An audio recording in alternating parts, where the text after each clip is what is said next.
Το Σχολείο Θεάτρου δημιουργήθηκε το 2014 στον Θεατρικό Περίπλου. Η πρωτοβουλία και η έμπνευση ήταν της ηθοποιού, σκηνοθέτη και δασκάλας υποκριτικής Μαρίας Καντιφέ, η οποία ήρθε από την πρωτεύουσα μετά από μια πορεία 20 περίπου χρόνων στις αθηναϊκές σκηνές, όπου συνεργάστηκε με μεγάλα ονόματα του ελληνικού θεάτρου.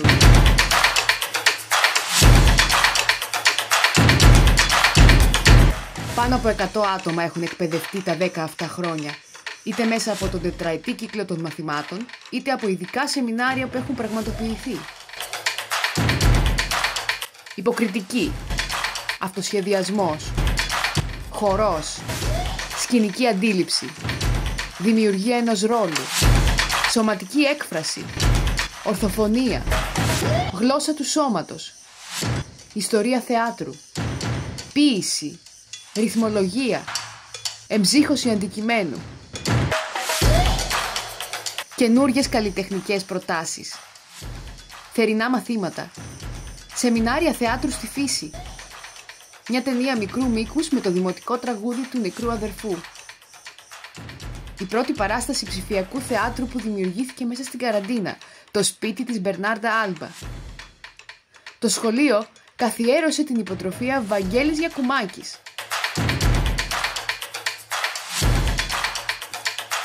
Ειδικές εκπαιδευτικές περίοδοι με συνεργάτες εκπαιδευτές από την Αθήνα, όπως ο Δημήτρης Καταλυφός, ο Κωστής Καπελώνης, η Μάρθα Φριτζίλα, ο Αντώνης Λουδάρος, η Μαρτίνα Σακμάιστερ και άλλοι.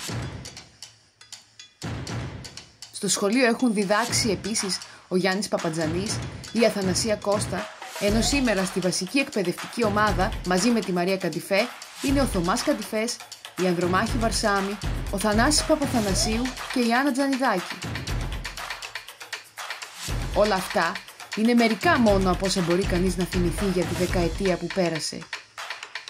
Και φυσικά οι παραστάσεις, η Ορέστια, οι Τρεις Αδερφές, ο Κατσούρμπος, το Κόριντορ, η Μύδια. 10 χρόνια και το Σχολείο Θεάτρου συνεχίζει, θέτοντας τον πύχη κάθε χρόνο όλο και πιο ψηλά για την εκπαίδευση του θεάτρου.